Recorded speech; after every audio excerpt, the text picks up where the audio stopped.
Баршагызга да сәламнәр. Татарстанның төп җиде яңалыгы әзер. Киттек.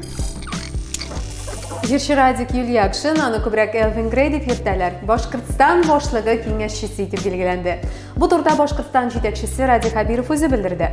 Аның сүзләренә караганда, ул үз карары белән җәмәгатьчелек башлангычларында артистны мәдәният һәм яшьләр сәясәтен үстерү мәсьәләләре буенча киңәшчесе итеп билгеләгән.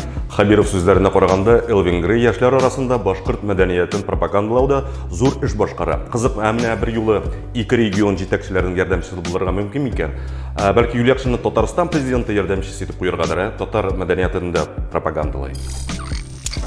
Татарстанның барлык мәктәпләре дә октябрь ахырына кадәр татар теленнән яңа китаплар алачак. Татарстан Республикасы Мәгариф министрлыгының Милли мәгариф идарәсе җитәкчесе Лилия Әхмәтҗанова бу турыда Татарстан Республикасы президенты каршындагы татар телен саклау һәм үстерү комиссиясе утырышында белдерде. Әхмәтҗанова сүзләренә караганда, балалар бакчаларында да сабыйларны татар телендә тәрбияләп укыту өчен төрле уеннарга 6 миллионнан артык өстәмә акчалар бирелгән. Ниһаять, укучылар заманча һәм актуаль материалларга нигезләнеп белем алачак.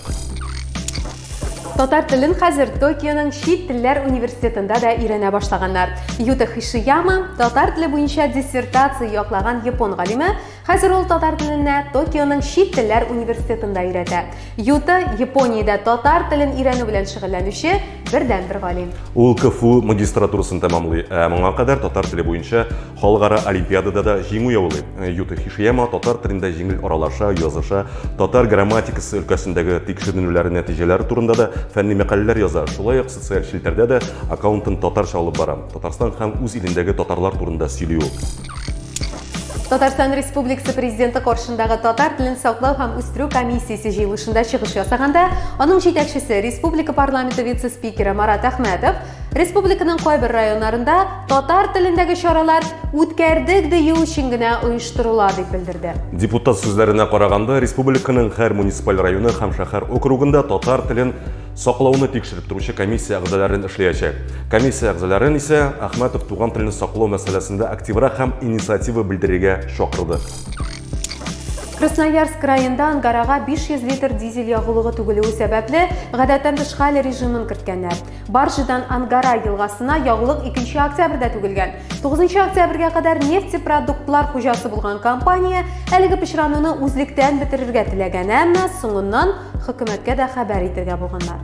Хәзерге вакытта Россиядә, Камчаткада да экологик һәлакәт. Моңа кадәр Красноярск районында саналучы Норильскта да дизель ягулыгы булган цистерна шартлый. Нәтиҗәдә берничә сулык, елгалар тундырының зур өлеше пычрана.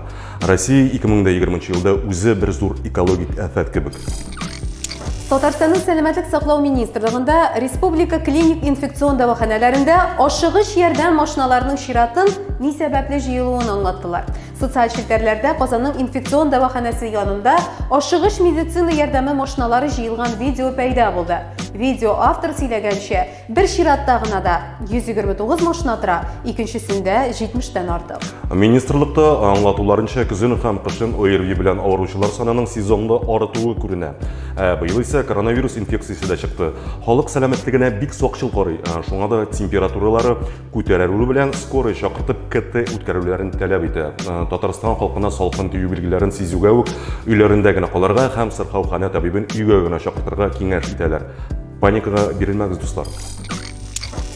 Дуслар, узган атнаның төп яңалыклары шушылар иде. Без исә тугандаш Башкортстанны республика көне белән котлыйбыз.